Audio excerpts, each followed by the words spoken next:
Yeah, man. Yeah, man. Okay, it's the 9th of June, 2024, and this is my live stream.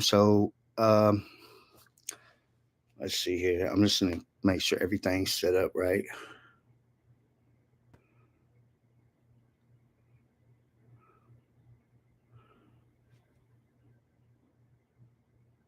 Okay, looks like I'm starting a couple minutes early, 5 minutes early. Um, and it's not letting me on here on my device here. So maybe it's not gonna allow users on until the time. Let me see if I can do an edit. Okay, never mind. I'm on now. Okay, so I'll turn this down. Cancel the edit. Okay, so let me go into the comments here. Make a little announcement. Um,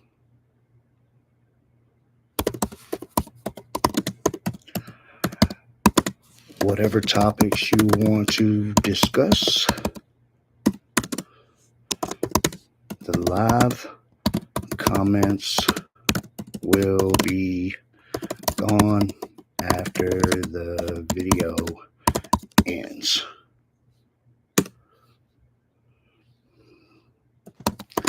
Post questions and comments. Okay. Uh,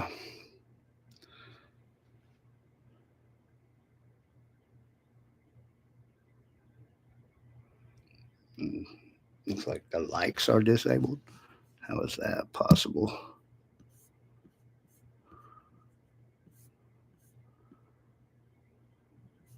Okay, doesn't really matter, I guess. All right, so talk about a few things. Um,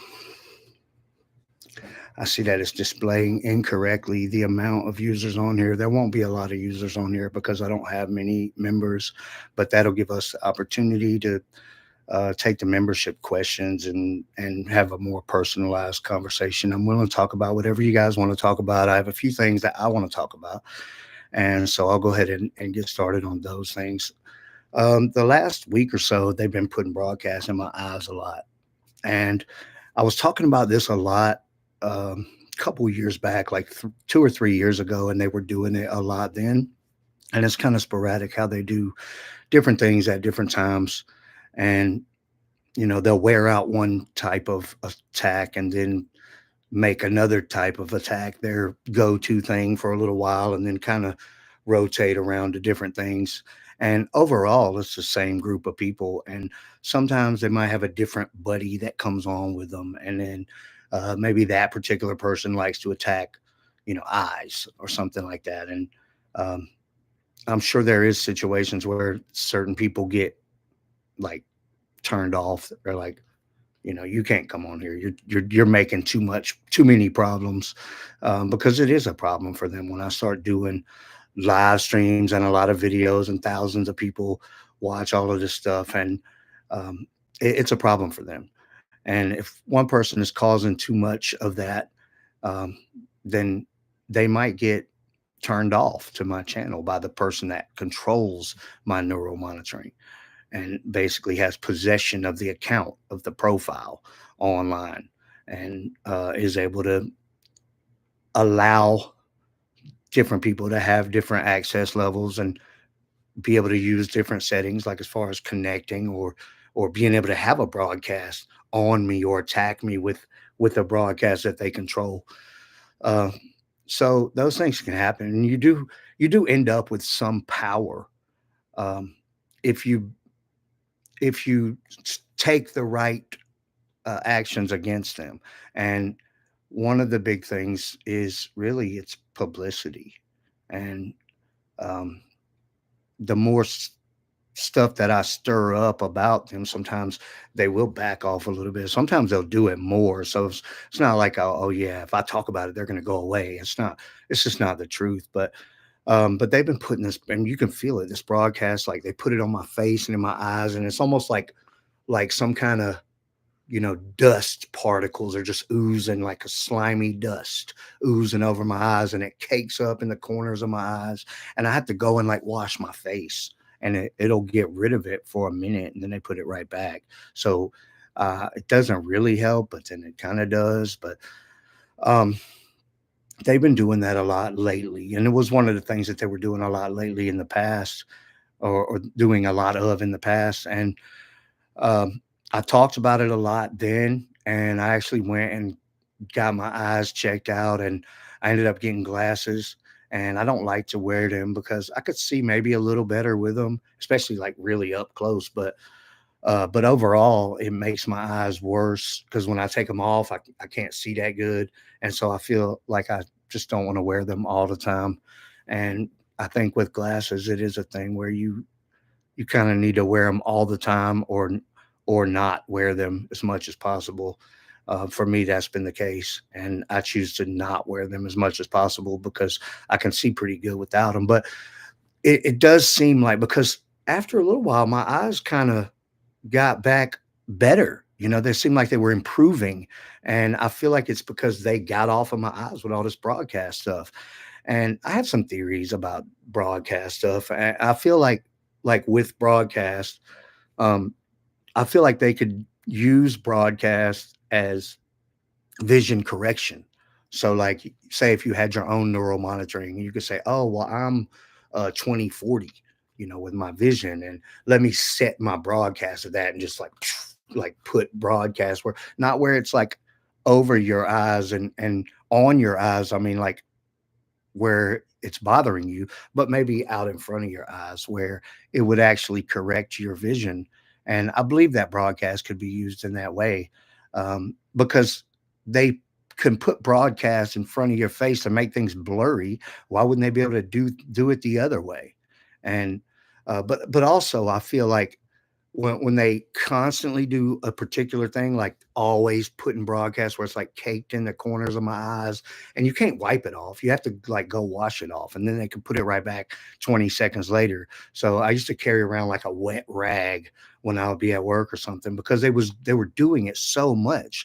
And I believe that they have like an actual goal to try to cause like aging, like premature aging, like on the corners of your eyes or something, just to make you look older. Um, and it's almost based on like a jealousy thing and obsession. They have this obsession, with you. If they're on your channel and they won't go away, then they're obviously obsessed with you. I mean, it's no other way to explain it, obviously. Um, but let me talk about a few other things. I believe that broadcast can be seen with certain frequencies. Okay. And it's not very far out of the visible spectrum, because sometimes you can see it. And so that tells you that it's not far out of the visible spectrum. I mean, there's not any circumstances that could cause you to see something that's completely way out of the visible light spectrum. And what I forget who exactly it was. One of the famous um, people that discovered a lot of stuff called it the when he put the prism, and discovered that there was different colors of light. And then some another one came along and discovered that those had different temperatures. And he also discovered that outside of the visible spectrum, the temperature was greatly increased. And so he stumbled upon infrared. And and you can't see that, but it's there, and it's a higher temperature than the visible spectrum. And those type of things, um, he called it light, unfit for vision. And those kind of things are right outside of the visible spectrum, and that's where broadcast stuff is lurking, because sometimes you could kind of see it like out of your peripherals in certain situations with light and refractions or reflections and stuff like that. So I believe that if you were to isolate certain frequencies just outside of the visible spectrum, you could um, increase the visibility of broadcast greatly. That's what I think. And there's one program that you could use that's called GIMP. And GIMP is similar to Photoshop, but it's free.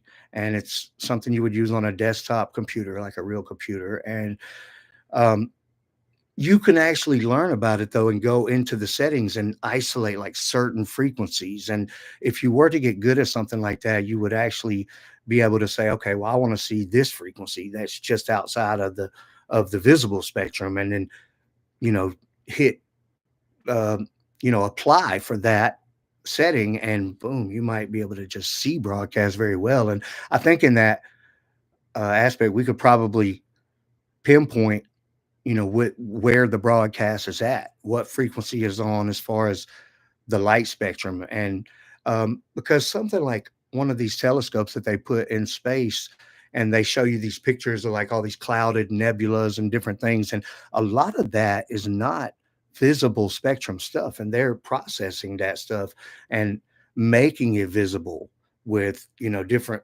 They'll say, okay, well, this non-visible spectrum, let's color this pink or whatever color, and then they program it that way, and then you start to see what's there without it actually being in the visible spectrum. And that's something that we could focus on a lot, as far as seeing broadcast and showing people what's really going on with all of this kind of stuff.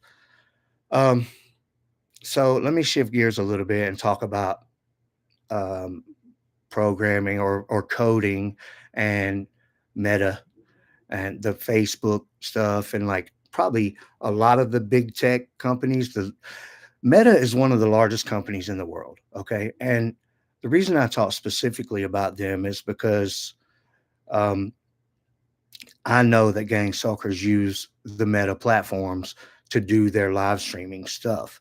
And um, and I know this through experience, through finding different things that were related to my situation, as far as like even like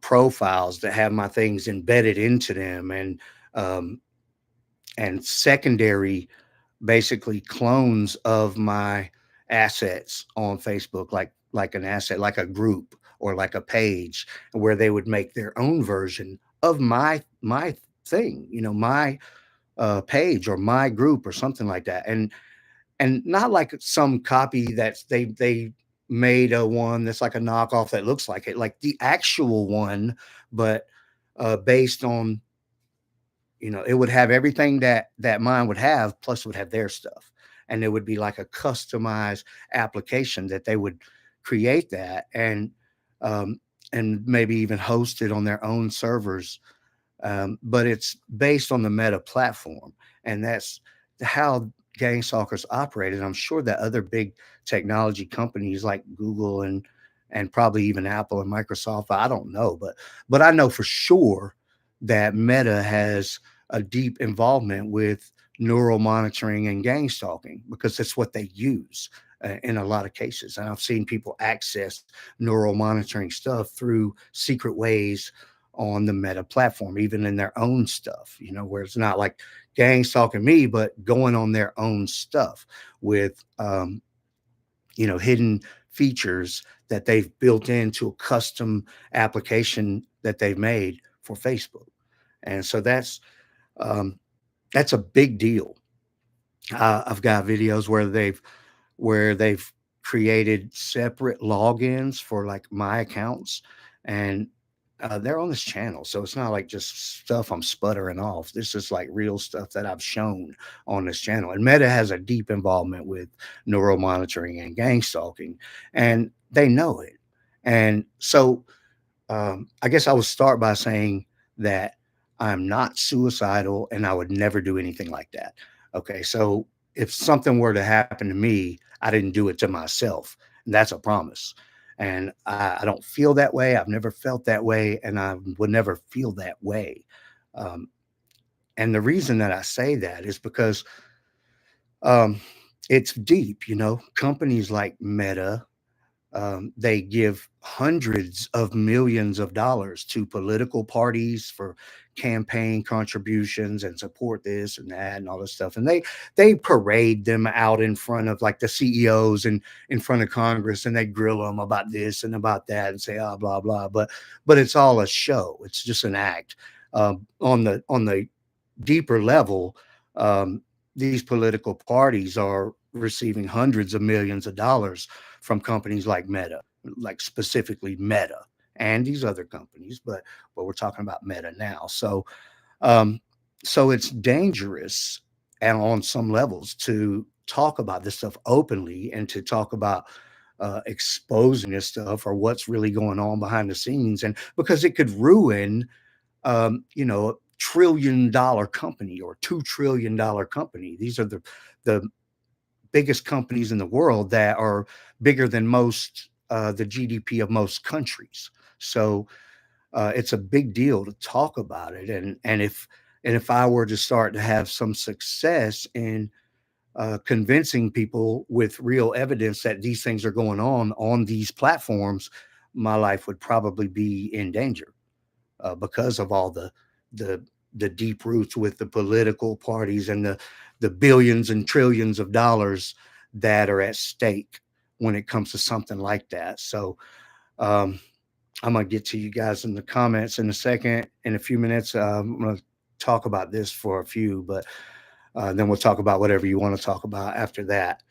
And the comments will be gone after the live stream, and I'll probably put the video up public, but but nobody will see your comments, the ones that are now. But they'll just know what we're talking about if I do decide to put it up publicly.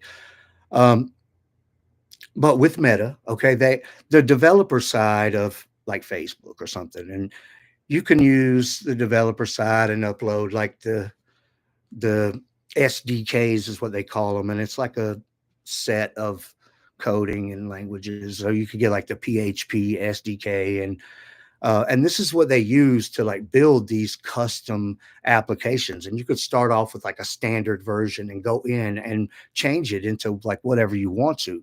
And they change a lot of the things about like where who would access it, where it's hosted, and all these different things that would allow them to um, basically use your profile or your pages or any of your stuff that integrate into this application that they create, and then they can do that. They can use that to do their live streams and stuff, and actually host it privately and allow who they want onto it. And those things are very dangerous for the company because there's nothing in my settings or anywhere that says that it can be used, or that says that it is being used for that. And maybe there's something in the privacy things that we agree to that say that it's allowed. I don't know, but the bottom line is that they're doing shows about our private life and our private thoughts and using broadcast to attack and torture us. And they're doing it all on these live streams. And they're using the Meta platform to host a lot of this kind of stuff. And so ethically, it's very damaging for a company like that to be caught up into something like that, whether it's in the privacy statements or not. Um, but anyway, I think it's maybe a good idea to start to become familiar with the developer side of Facebook. And then also, you may want to familiarize yourself with databases and some of the languages like PHP or Java or something like that. So, um, another thing that I want to just touch on real quick is how they've been attacking me, my genital area. And earlier they're attacking my eyes, right? Stuff in my eyes. So I put a hat on. It wasn't even this hat. It was like a beanie. And then I went and washed my face.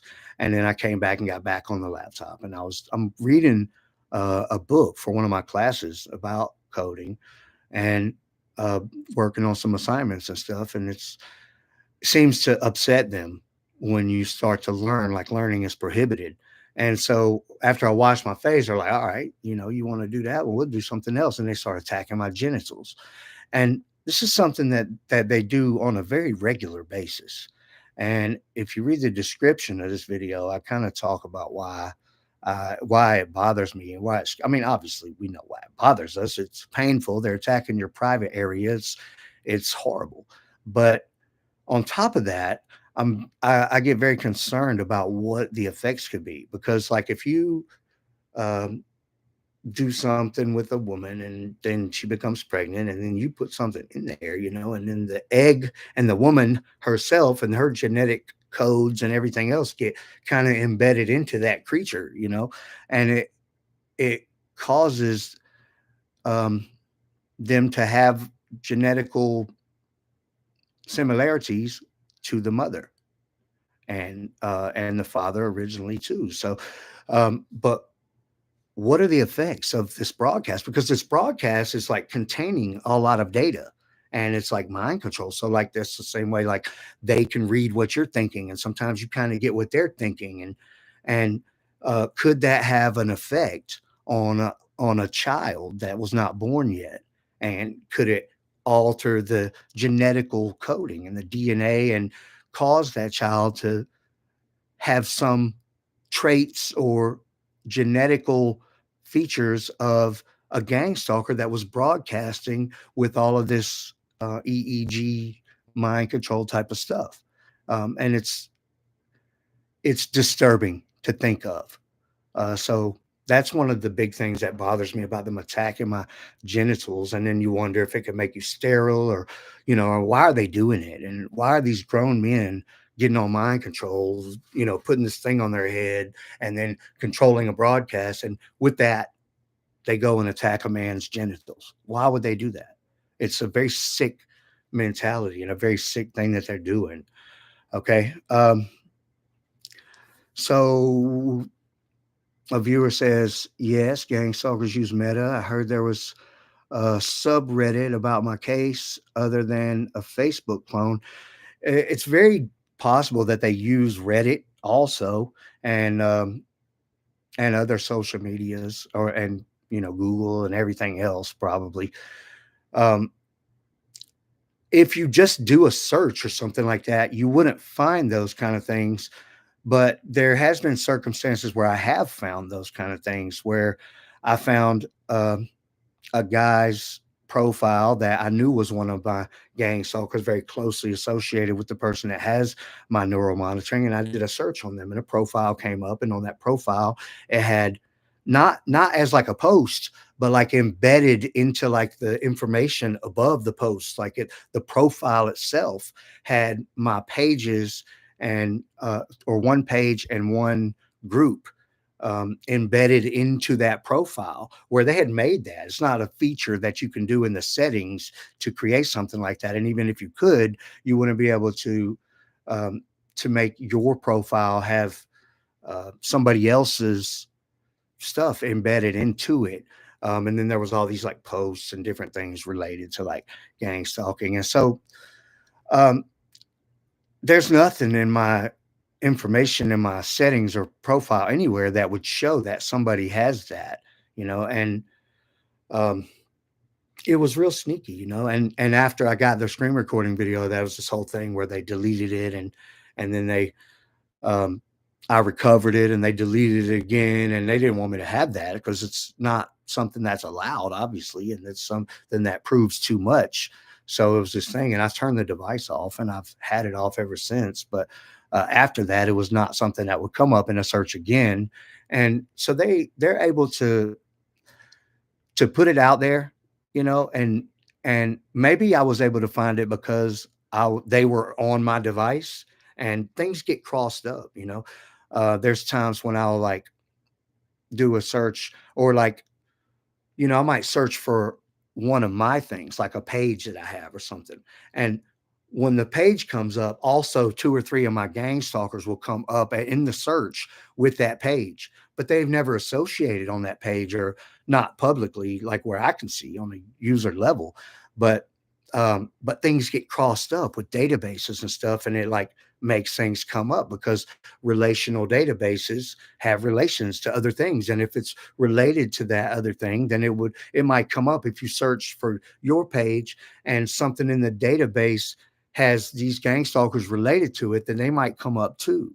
And that's what happened, sir. And that's because a different gang stalker might use a different, like I have, 5 or 6, maybe 10 pages about different things associated with different accounts or different names and different groups. I have quite a few groups too, 5 or 6 on Facebook. I have all of those things. And so my account is very deep with, tons of pages and groups and different things all on one profile.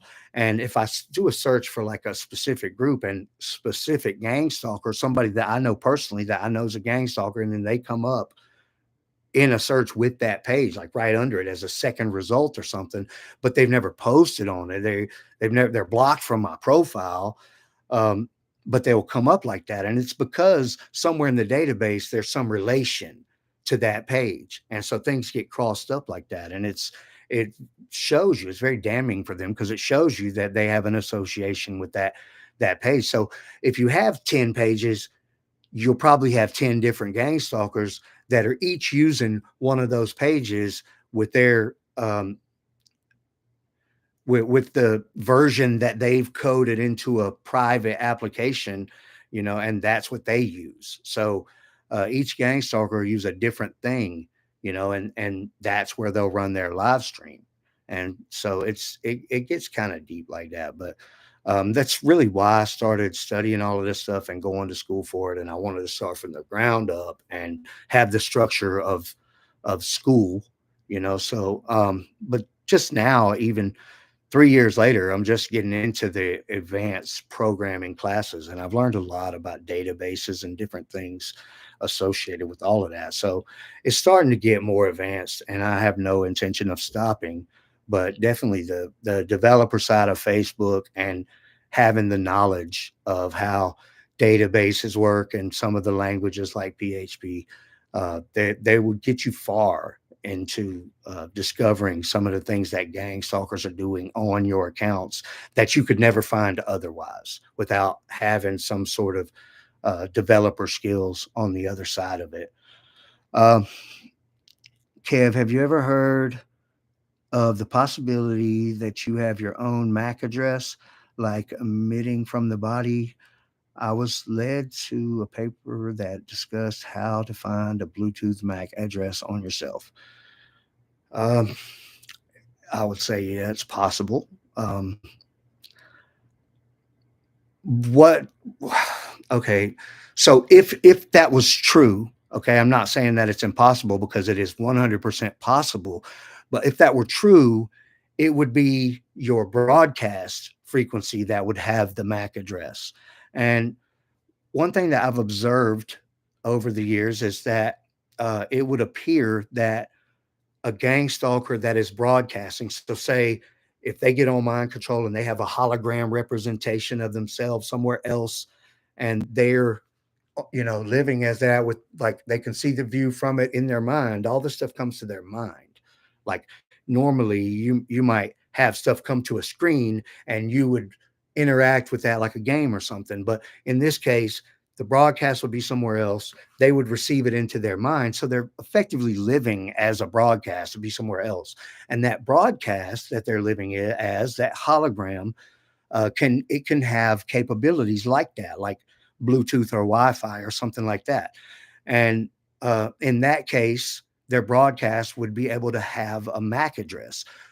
What I know that they do is, so if you make a virtual device, like say you create a virtual Android and you might host it online or host it on a device, like they might host it on your device, and that's how they would operate on your device with a secret virtual machine that was somewhere on your device, and it might be disguised as an application or a file or anything, and they could access that virtual device over the internet or on your device, and as long as they have an internet connection, that's how they can do a lot of their operations. But when they're on broadcast, okay, and it gets weird, but when they're on broadcast and they are living as that hologram broadcast would have a device, and it would be a clone of their virtual device. So So they would actually have their virtual device programmed up and everything. And as they have a connection while they're on broadcast, they could connect over the internet, and their virtual device that they have hosted online, set up and everything, would would work as their device for them while they're living as a broadcast, and it would have all of that stuff.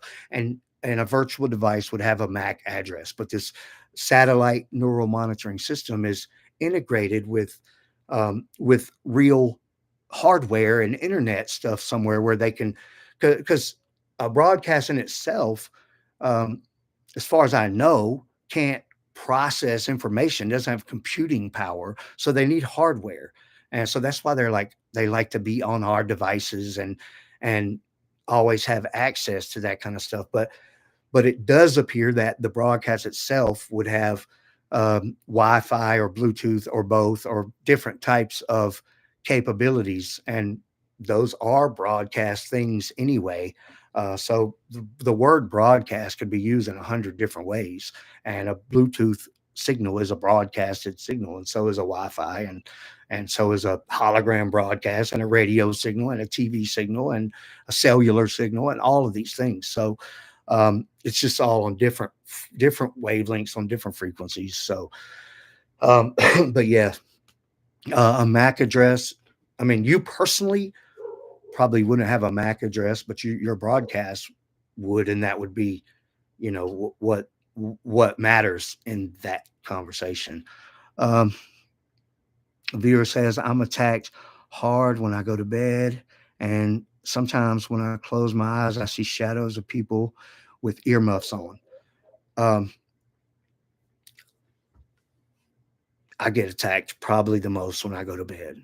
And um, the shadows of people, I've talked about this a lot, but um, there was a time when I realized this, when I could see this guy, and he had his broadcast like full powered up in the right conditions where I could see it.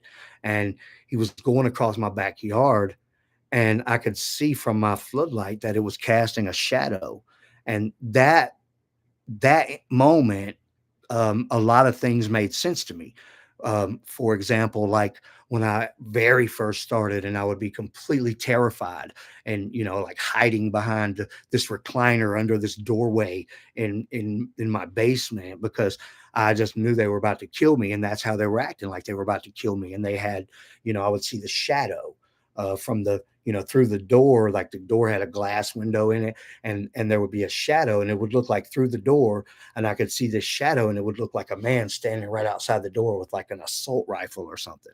And in my mind at that time, like they had a guy outside my door, and he was going to kill me if I didn't hide right there, and it was very serious to me. And this was all back in like 2015, when they first had started talking and using broadcast on that level. Before then, it was just like sporadically random stuff, maybe some noises, a car squealing, or hacking my devices. It was just kind of like the building up to the full blown targeting. But this at this time, it was the full blown targeting, and um, those shadows were something that they were using broadcast to put there.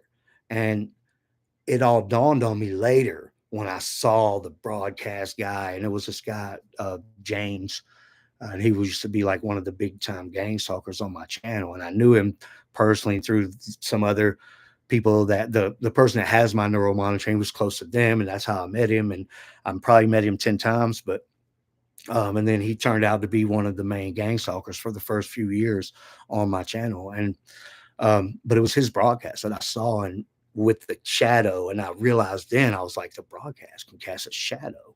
And that's what I came to the realization at that point, like, oh, like all those times, the guy outside your window with the AK, that was a broadcast putting that there, and they just want to terrify you. And you can see the shadow from a broadcast, so they can cast shadows and use that to terrify you. So um yeah, that's what I know. Yo, Kev, what's up? What's going on, man? Weird, Tracy, like ear protection, earmuffs. Yeah, I haven't really seen the them wear earmuffs. I have seen them wear covers over their eyes, and then the thing they wear on their head looks kind of like a EEG type of thing, but it's thin and minimal and no wires, maybe one wire coming down their shoulder or something. But it's like you can see their ears open because it's like cut out to go around their ears, and then it had like a strap that goes under their chin. But they do wear covers over their eyes, and I believe that it's to help to emit the data, I guess, into their visual cortex so that they can see it in their mind like they really see it. But on another level, it's probably to make sure that they're not seeing anything right then. Because if you're receiving a vision from your broadcaster, from the person you're connected to, the targeted person, or wherever, um, from a reflection, there's different things. They could set up five different visions and just click between them and be like, "Toom, toom, toom," like I want to see this screen. I want to, but they're seeing it in their mind. But if you were seeing in with your real eyes at the same time, that would be very intrusive on the broadcast you were receiving, and it may even be very confusing for them to have multiple visions at once. So that could also be why the eye covers. Um, because I hear them 24/7. I play music off my phone at night and they get pissed, so my phone volume sounds distorted. It's funny, you can be listening to a song and people say, "Oh, they changed the words to my song." And they can't change your song, but they can change it like broadcasts artificial telepathy. It like hijacks real sound so it can like disperse off of real sound so if you're listening to a song, they can make it sound like it's saying something else, and it can get very convincing sometimes the way they can use broadcasts to like hijack and ride on real sound. Um, the personal body MAC address has to do with nanotechnology in the body cells. That's what I was led to believe from who conducted the research. Um, I don't want to say much about that because I don't know about that research. As far as what I know is about gang stalking and broadcast stuff, and um, I would also say that there's been some um, there's a lot of things that go around our community that are supposed to be from like established people that like helped create the technology and then turned like whistleblower and all this kind of stuff and some of the things that they talk about are inaccurate. And I know this to be a fact. And um, I don't know why they would do that, or if they're just trying to get publicity, or if they are trying to sell books, or if they just have something to do with it, or. And I haven't looked deeply into it because I don't really want to cause a bunch of drama between myself and some of these scientists. But there's definitely some information that goes around that's inaccurate, that's supposed to be from like people that claim to be people that should know about it. And um, and I'm not somebody that helped create the technology or used to work for the CIA or something like that. But what I am is a person that knows a bunch of people that have neural monitoring, and I've had the personal experience, and and over the years, it's not like something happens and you go, oh, well, that doesn't make sense. It's like something happens and you go, yep, that solidifies everything I already know, and you build that over time. And I don't have situations um, where everything I know has just been debunked, by this or that. Whenever everything that happens seems to further solidify what I already know, and it's like not like if I got gang stalker people that I know that are acting sketchy, and then I find out they got all these virtual devices and they're hacked into my devices, and then I find they have accounts that have all my stuff embedded into them on these social media platforms, and then they're on broadcast artificial telepathy, and every single incident that happens over the course of a decade adds on to the validity of what I know. So I'm not confused about it at all. But some of the things that some of these people say, I know to be inaccurate. And um, maybe one day I'll dive deep into some of their books and have a whole discussions and all the stuff about it. But without taking the time to research all of that, which I don't really care to do actually, because I'm busy doing my own stuff and I know that I'm on the right pathway. So, um, and trying to debunk somebody else that's out here spreading nonsense, it's not really what I'm interested in. But maybe I will do that one day because it's the misinformation is misleading. And um, there's a lot of people that have a lot of reasons to want us to be misled. So I'll just leave it at that. um, Also, a bunch of the thing vax research. Yeah, that's a whole conspiracy in itself that I'm not going to get into. I don't want them to ban my videos, so I'm not even going to mention it. um, I got you. They turn off PC speakers and headphones sometimes. They could control everything. They literally, if it, uh, for example, one thing that was very frustrating for me is I had it was a Samsung baby monitor, video baby monitor. Okay, and I would set the camera up in my window, and then I would be able to monitor my front yard and driveway like that. And one particular gang stalker, um, this he's uh, like a younger brother or something of one of these idiots that's every day, and he comes on a lot more lately, but he's more immature than some of the others, and it would just make him so happy to bump my signal off on my uh, the display that you would carry around, the wireless display that connected to that baby monitor camera. And he would, as soon as I would set it up, it would work fine unless he was on my channel, and then as soon as I would set it up, he would say, no, you're not using that. And he would literally say that and then bump me off of it. And I would have to go back to it and like hold the button down and reconnect and do all of that.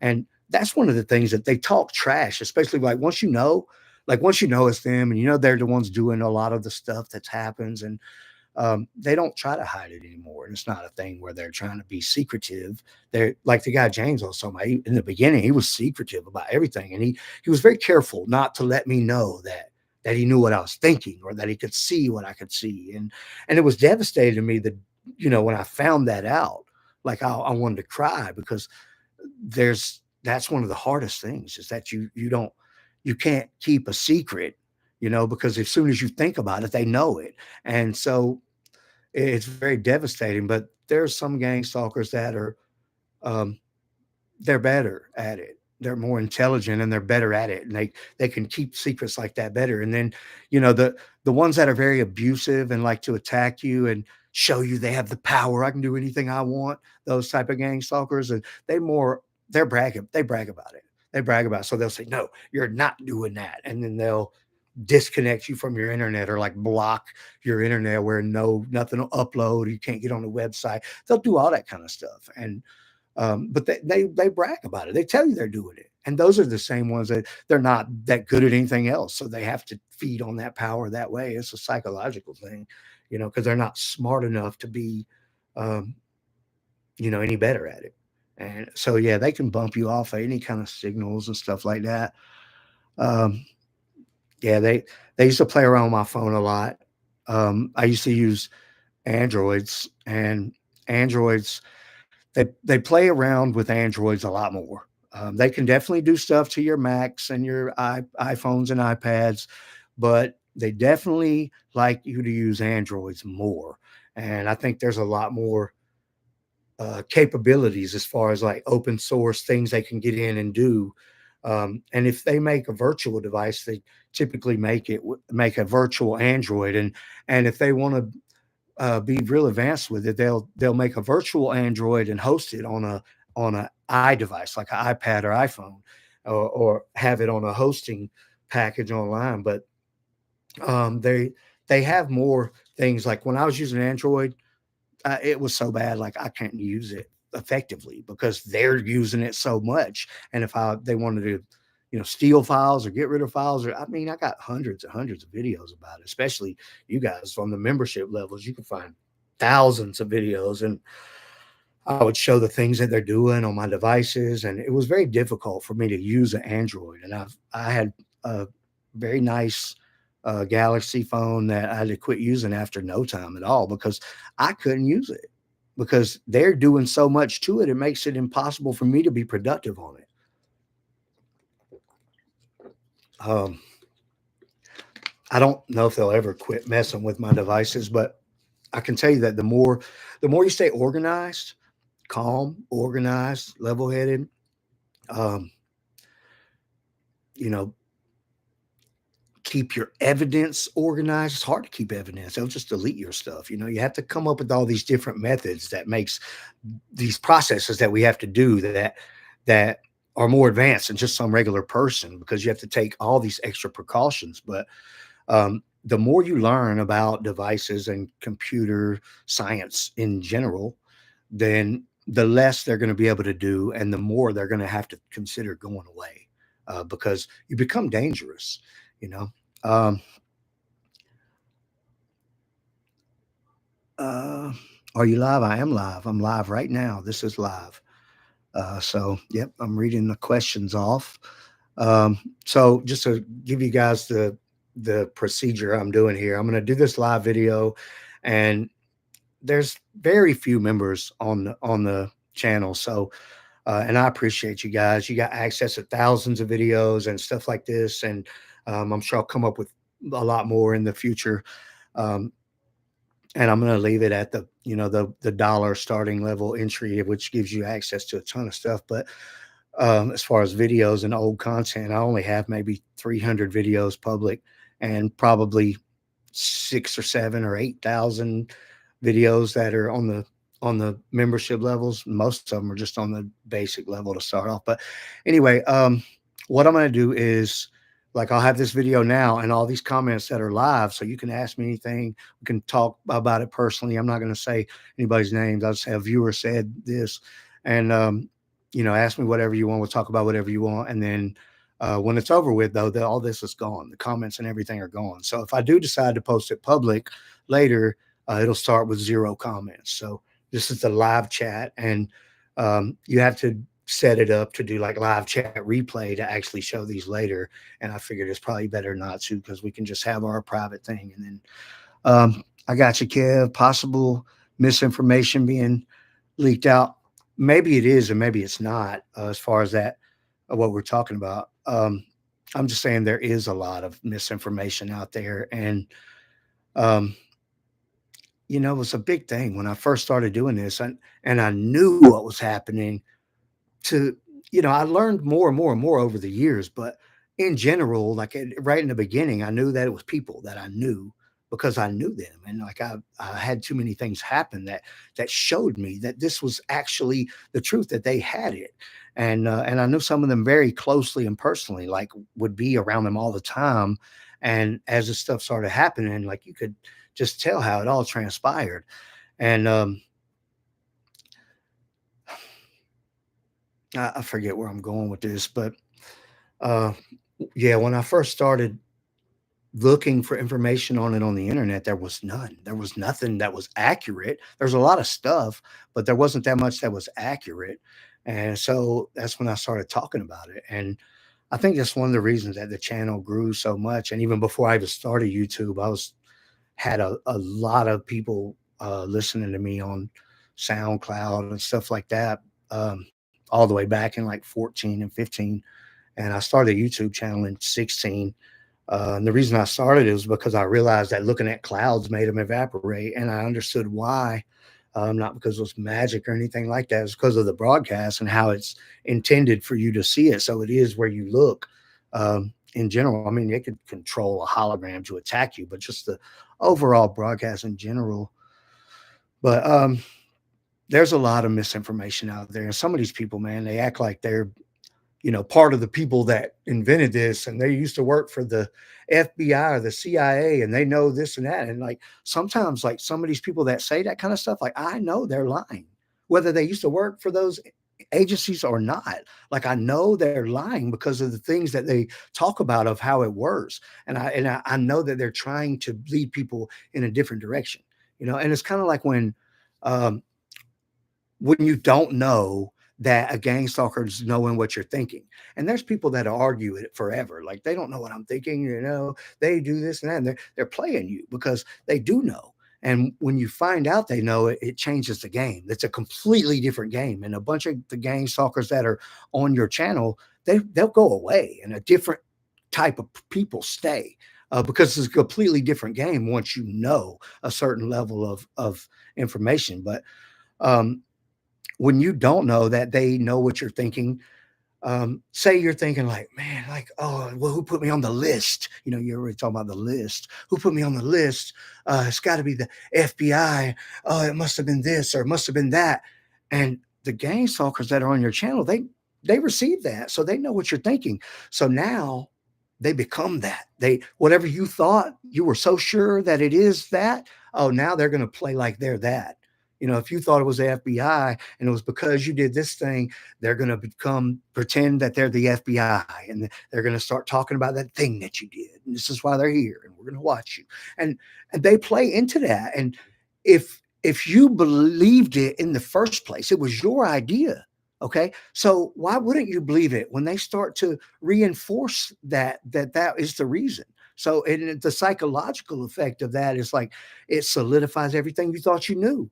And and the reason that they're able to act like that and play that game with you is because they received your thought process and what you suspected, and now they can play into that and become that, and you're going to believe it because it was your idea in the first place.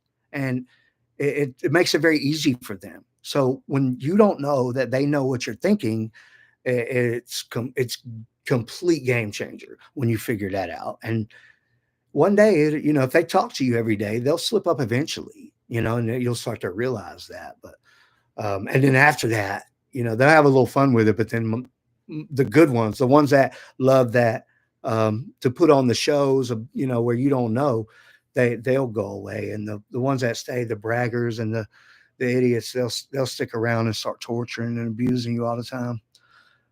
Um, let's see. Speaking about whistleblowers, I read a few books, and the books had a bunch of patent numbers. I started last night to look them up to see if I could figure out how to stop the torture. The way to stop the torture is to get your neural monitoring. And the way to get your neural monitoring is through understanding the physics and the computer science behind it. And they're going to always try to stop you from getting it because they've been using it as a weapon against you.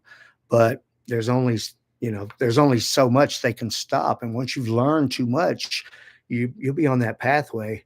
All these patents and things, I don't know. I don't think the real patents for it would probably be available because it's like probably top secret or something, but maybe they are. Um, I was thinking like if you could build some kind of thing, like people talk about Faraday cages, and if you built some kind of cage, um, it wouldn't stop anything. If you put aluminum foil all around you, it wouldn't stop anything because the broadcast can just be somewhere, and it doesn't have to go there from here to come here. It can just be here. Okay. And that's the weird thing about broadcast. So, but with Faraday cages and things like that, if you could figure out the right voltage and thing to put around the cage, or maybe even just create a field, some sort of magnetic field, um, that would actually block that. But what are you going to stand next to this battery cage field concoction that you've made for the rest of your life? You have to go around and live life. So the only true way is to get your neural monitoring and have control of all your settings. Go on your profile and say unfriend, block, those type of things, and then you wouldn't have to worry about them being able to attack you with broadcasts or know what you're thinking or see what you're seeing or sit there and be obsessed with you in every way every day. You wouldn't have to worry about that if you had your neural monitoring. So that is the ultimate goal. But understanding what it is and what you're after and what the process is a big thing. And as far as broadcasts, you know, they they have broadcast stuff everywhere. So probably in this video, if you were a neural monitoring person that had the right filters and everything to run this video through, you would be able to see broadcast in it. And with that broadcast, you would see, excuse me, you would see advertisements. Might look like some graffiti thing across here that would say like some IP or FTP address, like file transfer. It's like, or some crew name or some, come to this place and watch my live stream of us doing stuff to him or whatever. And they advertise like that. So, understanding that broadcast can be seen, and that it's just outside of the visible spectrum, and to figuring out the physics behind um, isolating those frequencies, and being able to make that visible in photos and videos. And I saw this girl one time, and she was targeted, and then she started associating with a bunch of gang stalkers. But I knew her because we were targeted. And as she started associating with them, she started learning secret things. And one day, I got a video of her doing this, and she didn't do it in front of me, but I got a video of her doing this. And it's because I used to inject myself into these situations where I could try to be like a 007 agent and find out what I could. But um, eventually, I just cut off all communications with anybody associated with anything about it. But um, at the time, though, I got this video of this girl, and she went into the PowerShell on this Windows computer, and she was videoing herself doing it. And she went into this the PowerShell, and she put in something, and it brought up this program, and it was like a static, um, almost like the static you would see on an old TV that didn't have any signal. And she ran this video and used that static. It was like a grainy static overlay, and she was stopping it at certain points where you could see the the different parts of the advertisement in the broadcast, and she was writing it down, and piece by piece she was getting that link, and that was going to take her to some neural monitoring, something about something.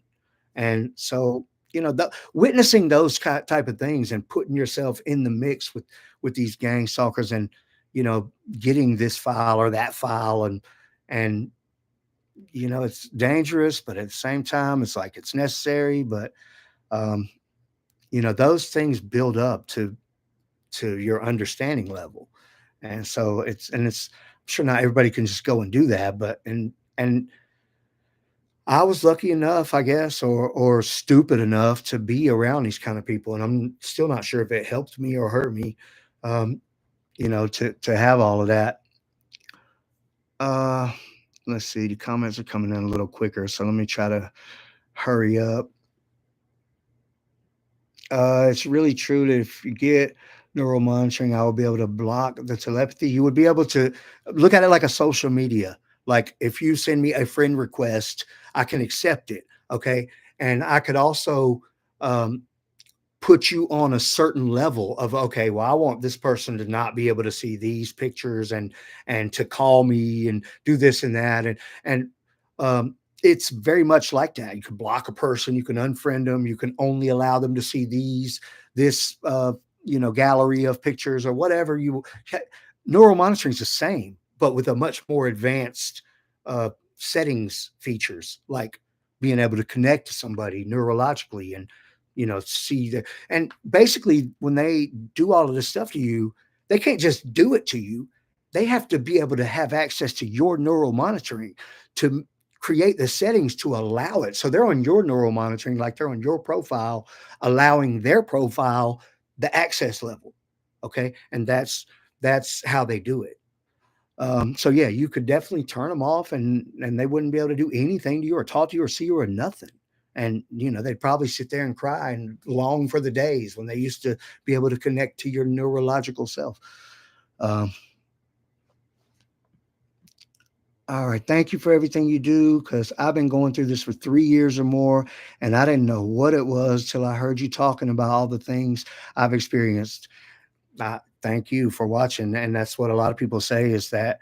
Um, you what you describe is exactly what I've been going through, and that's what resonates with all of these people, the 10,000, 11,000 now people that follow my channel and watch these videos, is because I'm talking about what really happened to me, and it's the same thing that what really happened to you. So all these people out there that try to say, this or that, or that's not possible, or you don't know, or it's just this program or this and that. Like you know, when somebody hits me up and uh, because I do have people that hit me up that are just crazy sometimes. And sometimes people that are like looking for attention or have some other reason that they're hitting me up, but they'll try to pretend like they're a targeted person. And it's not easy. I mean, it's not hard. It's very easy for me to decipher that because I know what I go through. And I know that all of us that have that level of targeting, we go through exactly the same stuff. And different gang stalkers are going to use it different and try different plots and uh, attempt different little ploys to figure out what they can do to you or whatever. But overall, the technology is the same, you know. So yeah, but thank you for supporting the channel. Thank you for watching. Um, and as simple as that, I would get my privacy back. I mean, I can't even use the toilet. They they make that torturous. Yeah, yeah, yeah. It would be as simple as that. It's not simple to get your neural monitoring, but if you had it, yeah, it would be as simple as to turn them off. Because they're connected, like they're using settings on your neural monitoring to allow themselves their neural monitoring, their profile to allow themselves that level of access. And you know, it's just like normal to me now because it's been going on for over a decade. But waking up at 3 o'clock in the morning to go to the bathroom and having some idiot commenting on your private parts, like it's ridiculous. I know exactly what you're saying, man, and it's absurd. But yeah, that's the kind of things that they do. Like it's like they're never gone. Always paying attention. It's waiting for you to. And I think when you're asleep and in that dream state, more susceptible to broadcasts and um, more receptive, and they can kind of manipulate your mind a little better and they're live streaming your dream. It's a dream stream, so when you wake up and they're right there, it's because they've been busy on your mind anyway. um, yeah, that's too funny talking about why initially we were afraid of getting put on the list. Back in 2012 I soul searched sort of to think of anything that could cause investigation and eyes on me. Yeah, we all think about it. And then, the thought processes will always be happening. Even if you find out, because everybody wants to lie, I wish I knew who did this to me or who's doing this. And even when you find out and who's exactly responsible for it and who the people involved are, it doesn't actually help you. I mean, I guess it's good to know, but at the same time, like you still have more questions, like how, like how could they do this to me? Like these are people that I knew, these are people I've known for 20 years. Like how could they do this to me? So those you're always going to have questions, and it doesn't necessarily make it better to know who's doing it to you. But I won't say it's bad information to have because overall, I'm glad that I know who's a bunch of the people that are involved with it, but um, it just leads to more questions. And the people talking about the list that you got put on, and no, it's whoever has your neural monitoring, however they obtained it, if they bought it or from whoever had it, or if they just located your frequency and activated it, or whatever it is they did to obtain and now have possession of and control over your neural monitoring. um, it's usually somebody or knew somebody that's close to you, and they'll have people that they know that may know of you but don't necessarily know you personally. That's who they'll have getting on your channel to be the main people for the most part, because they might come on every now and then, and maybe a special circumstance, or if you're escaping the Illuminati, running around town on an amazing live stream for them, they might come on to show their face, like, hey, like kind of like the owner of a basketball team or something. The coach is out there, the players are out there, but the owner, he might be up in the box and every now and then show up like, yeah, I own this championship team. Um, but yeah, it's not like people think with like these lists that you get put on, and it must be the three-letter agencies, and they're paying them this much and that much and gift cards and all that, and it's not really like that. Uh, after a while, you do see its players. Yeah, yeah, they can pass it around. They can let other people on, but overall, it's very likely that one person owns, I guess, your profile. It's like a form of human trafficking and slavery at the same time, and you can run around and do whatever you want to, and they can't really stop you, but they can have a great influence and they can terrorize you and make you fear for your life. And especially when you don't know about it. And then they can punish you and torture you and all these things. And they can unconsensually run these live streams and these put out all this content and make money off of it. And so the way they're using it could be classified as human trafficking because they could sell you, to somebody else. And it's slavery because you're stuck in it and there's nothing you could do about it. And they can use it for a lot of advantages and benefits for themselves, including to get paid if they can. Say if they put 5 people on your channel, and each of those 5 people runs live streams, and they get clients that subscribe or pay a a fee to view a certain live stream, and maybe they get advertising revenue, and maybe those people split the money at a certain percentage with the person who has possession and control and owns your neural monitoring, or maybe they just pay them a monthly fee or whatever it is to have, hey, let me do live streams, I'll pay you $100 a month or something like, and it can create income, and it's like a pyramid scheme that way, or not a pyramid scheme, but just like an organization, and they can make money. Um, if you're a person that's really wild at the moment, and you're running around town doing all kinds of wild stuff and trying to escape them, and you kind of know what's going on, but you're kind of confused, and you think all this stuff, and you're calling the police on yourself, and going to the police, and getting in trouble, and all these crazy things are happening. Okay, you'll have a bunch of them on your channel that are doing live streams about all of these crazy situations that you got going on, and they'll all want to be a part of it and participate. And it can become something that's marketable where they can make money doing that. And if they got a wild thing like that, I mean, sometimes it can be very entertaining or funny.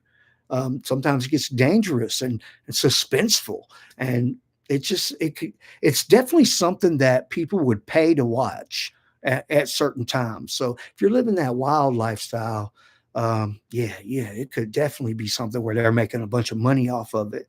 But as far as like, being in some program and they get paid a certain amount and all that. It's not like that.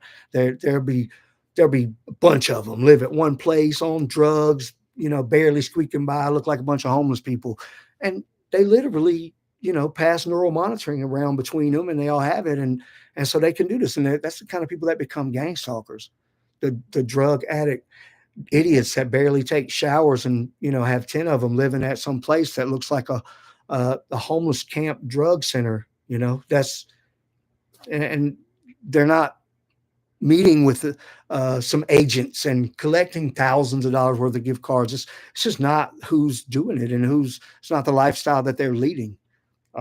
So yeah, so don't buy too much into all the stuff that we hear.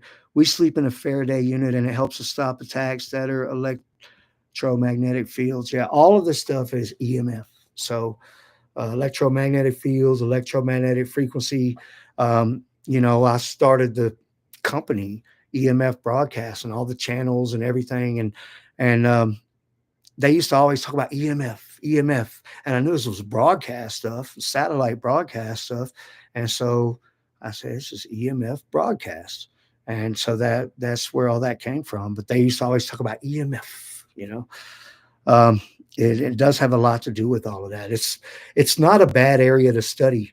Light spectrums and electromagnetics and all of that kind of stuff. It's definitely a point of interest as far as the physics side of it. And then you have the computer science side of it. If you take the time and start to study those things on an advanced level, little things will just start to make sense all the time about how it all works and what they're doing. And eventually you'll come to a point where you're too dangerous to do this to. Um,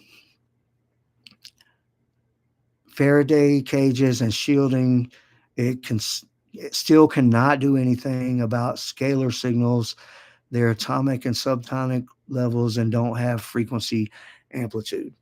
I've heard that scalar wave thing a lot over the years, and I won't say um, that's what it is, and I don't know enough about it to discount it or to support it. But I definitely have heard that a lot, and I can definitely say too that as far as like blocking this stuff, I've tried a lot of things, and I've had zero success with any of them. I haven't exactly built a cage and put some voltage to it, but there was one time that uh, I was trying to infiltrate these gang stalkers, and I was hanging out with one, and we went over to somewhere where there was another couple more. And when we went in, they had this setup with these batteries and these like it was like inactive at the time, but there was these batteries and like several batteries and different wires and like a module, and and I don't know exactly what it was, but I feel like if they wanted to make sure that all their buddies weren't broadcasting around their house sometime, that they could just activate this module thing that they had built that creates some kind of field. And I speculated that. So, but definitely you would have to create some kind of field that would like keep them from being able to come in a certain area, like a force field. Um, yeah, that's the rise in mass shootings. I wouldn't be surprised if a lot of these people that do that kind of stuff are being targeted. And I mean, that's one of the big problems too, is it's gone on so long with so many people that so many bad things have happened that, um, there's a lot of people that have a lot to lose, and they would go to great lengths to make sure that this never becomes public knowledge, um, which I'm surprised to be breathing still. Uh, Black carbon helps stop broadcast attacks. I don't know. And maybe. There's no age limit. I'm 61. There is no age limit, and I've heard a lot of people that are very old, way older than you, even talk about being targeted in exactly the same ways that we all talk about. And um, I personally believe that they could target a child before they're even born. As soon as you have uh, a neurological signature frequency, an EMF signature that they could pick up on with this satellite broadcast. And that would probably include other animals, at least mammals, or anything that could have that signature. And if you're thinking something, you're letting it off. Okay. And that's pretty common knowledge at this point, because they have all kinds of devices. You can wear a thing and make a computer talk and do all kind of stuff like that. So and that's consumer level. So it just tells you what's really out there. So we know those things are possible. If you're thinking something or see something or anything that's neurologically processing in your mind, it's able to be received. So I believe that any living thing that lets off a signature will be able to be received. I believe this is universal. I'm not sure what you mean by that, but as far as like what I would assume, that everybody's on neural monitoring, and I used to think that they had to like put you on it somehow. Um, and I started to realize like every gang stalker's on the same neural monitoring that I'm on. I just don't have mine, so they can go on mine and uh, control the settings to have a negative impact for me, positive for them, to be able to make those connections that I wouldn't consent to otherwise. But yeah, every person is probably on neural monitoring. I believe that's probably how the system works, that every person is on neural monitoring. And, um, you know, have a private thought right quick. See if it ain't the next ad on your phone when you're scrolling through different things, and it will be. So and these big tech companies, Google and Meta and all them, they have satellites flying around out there. It's not just like some government satellites. There's there's like 10,000 satellites orbiting the Earth, and many of them are commercial grade, like companies own them, not governments. Uh, Makes sense that thing. may sense that thing, give them power to touch me on leg, shoulder, arm. They send a pulse, make stomach hurt, and the forced thoughts really suck. When I'm sleeping, they'll soak basically in bed, like penetrate my abdomen area. When I wake up, I can hardly move. They could definitely go right through you with broadcast, and you can feel it. Like when they go through it, it's very painful. Feels like electrical shocks, and it's very strange. But yeah, when they're hurting you real bad with broadcast, they're going into your body with their broadcast. Um, and when they're like on the surface, it almost feels like that static when you get your clothes out of the dryer, that static, but you'll feel like moving around, and it's disturbing, because it makes you feel like they're touching you, even though it's a broadcast, it feels like, I know that broadcast is like having their neurological processes because they're connected to it as a human on the other end, controlling that broadcast, and so it really gives you the sense that a person is touching you, and you feel very molested when they touch you in certain places. Um, I've heard that people can use their phones to capture their frequency. Uh, I think the satellite broadcast is what it is, and um, they can use their phones to access neural monitoring to control all the settings. They need the internet. They can't get on neural monitoring without the internet. So they need the internet, and they need some hardware. So they can't just do it with a broadcast or virtual devices or something like that. They have to have that hosted somewhere, access so they can do a connection. They can make a connection, but they can't compute things with just broadcasts. As far as I know, things are getting pretty advanced, but um, mid-air computing. Well, when you hear like cloud computing, that's not a such thing. The cloud is just a computer somewhere else in a warehouse from like Google Cloud or something like iCloud. That's Apple's warehouse full of servers and computers that they can compute things and give you back the results over the network. But as far as like mid-air, like when you hear like cloud computing and stuff, like the cloud, they're not talking about the clouds floating over. They're talking about you're accessing it over the network through the airwaves, but it's actually a computer in a warehouse somewhere. Um, my neighbor is a gang stalker and uses 3 routers to reach into my R plus antenna. Um,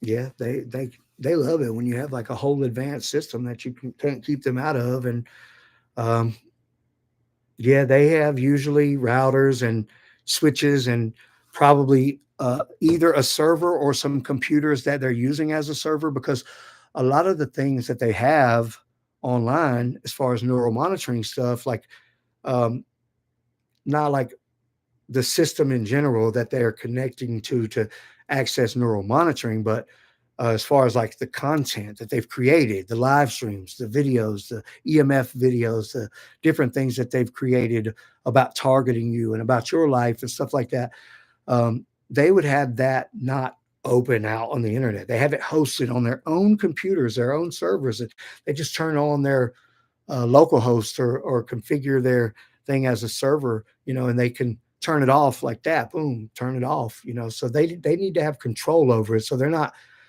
hosting it remotely on GoDaddy or Bluehost or something. They're hosting it on a. They know a little bit about computers, and they have to know a little bit about computers, um, or they have to be in somebody's circle or network that knows about those kind of things because you can't just be some idiot that they give neural monitoring to and you're all over the place out in the open.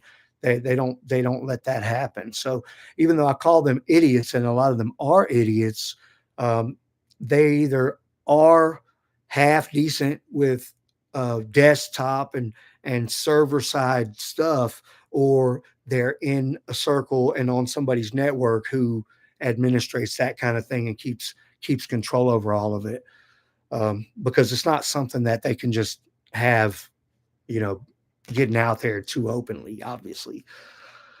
Um,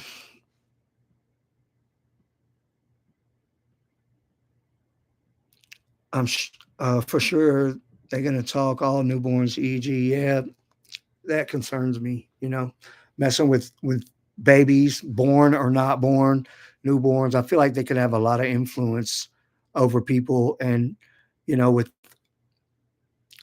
making somebody unconsensually receive your neurological processes, and it can cause somebody to have certain traits or habits or something like that. And I don't want anything to do with my bloodline having any influence by these outside morons that seem to be so obsessed. And it bothers me to think about. So I'll never stop trying to get my neural monitoring, and I'll always be at the forefront of right where I'm at now, talking about it, showing people about it, things like that. I love yoga and meditation and raising my vibration. It helped me to stay more aware of what is happening around me. Yeah, yoga is good. Um, I got on my yoga hoodie right now, and I've done a few different kinds of yogas. There was one that I didn't like that much, and there was one kind that I did like. I guess it depends on the style and the instructor. Um, but I don't. I I work too much now and travel around, so I don't go to that gym anymore. But I used to go to LA, and they would have the classes. So I used to just go in there and do it sometimes. But yeah, I'm all for it. It's definitely good for you, and you feel better afterwards. Um, Universal being everyone, yeah, I think everyone is on neural monitoring. It's just a matter of whether you have control or access and possession is what it's all about. And if you have access and possession, then you are a EMF person or a mind control person. And if you cross that very tempting line of connecting with someone unconsensually or becoming a part of any of this gang stalking stuff, then you are a gang stalker. So it's very likely that lots of people, or most of the people that have their neural monitoring, have participated in some level of gang stalking, meaning unauthorized, unconsensual connections to another person neurologically. Um, at some point, they probably most of them probably have, and there's probably some that just say, I'm not going to do that because it's wrong. And for somebody like us who's been through it would be uh, a different type of thought process to think about that, because if you understand how bad it is, and you can't understand how bad it is to be on the other side without being that person. And, but at the same time, I would say that gang stalkers probably have a pretty good understanding of how bad it is to be on the other side because they know what we go through, and they're connected to us to receive that. So they know on some level, on a deep level, how bad it is for us. And it just verifies how horrible some of them are to know and to still cake it on like I'm gonna do this forever. That's why I say capital punishment, man, for broadcast torture, um, because they deserve it. They deserve it. We'd be better off if they were gone, if they didn't exist. Um, all right, I'm gonna read these last two comments and then I'm gonna shut it down. It's been about an hour and a half. So um, we shut down our electric in our bedroom in the main at the main to minimize the hologram virtual system. All smart meters and Wi-Fi driven. They can use broadcast without anything else. They can use electrical things to gain strength, and I feel like they could like almost make their broadcast more powerful and stuff like that way. But if you had zero devices and you were butt naked in the middle of the ocean, 1,000 miles from anything at all, they could still talk to you. They could still use broadcast to attack you or anything else. Just like if you were out there and you had a Starlink receiver, you could have internet, okay, because it's satellites. So there's no range. I've been 35,000 feet in airplanes attacked. I've been 3,000 miles from where I'm sitting now, attacked, talked to, attacked. It doesn't make any difference where you are or what's around. They can do most of the things that they can do. But I used to do the same thing. I used to turn off all my, I still turn off my devices when because I feel like they want to, it affects them. They need some hardware to be able to connect and do live streams and do all of that. So sometimes I just turn off all my devices to punish them. Not because it stops them, because it doesn't really. They can still do it. I just don't think they can do it in the same at the same level, that like as far as like making the live stream and broad or putting it out there and all that. But they can still do what they do, and um, but I do it anyway, and I used to do it a lot more. I used to unplug my router from the power and turning off power, main power, and turning off all my devices, but it really doesn't stop them from doing what they do. Bro, my roommate hacks my phone. She's worked with my uh, home as a child and teen years and helped them destroy my name. Got worse when I said we got to split ways. How they help her destroy all my work. Yeah, man. That's one of the big things, is just trying to keep them out of your devices. And, um, if just say, for instance, right now, you found your neural monitoring and you put it on a screen recording video. Good luck keeping it. Good luck keeping it, because you'll have blue screen devices that won't even turn on. Your file systems be crashed. All of that. So it's like the biggest deal. Like, okay, I'll tell you this, and then I'm gonna end it on this note. So, one thing that I was doing when I was using an Android, and you could probably do it on anything, but Android, you can get into the file system.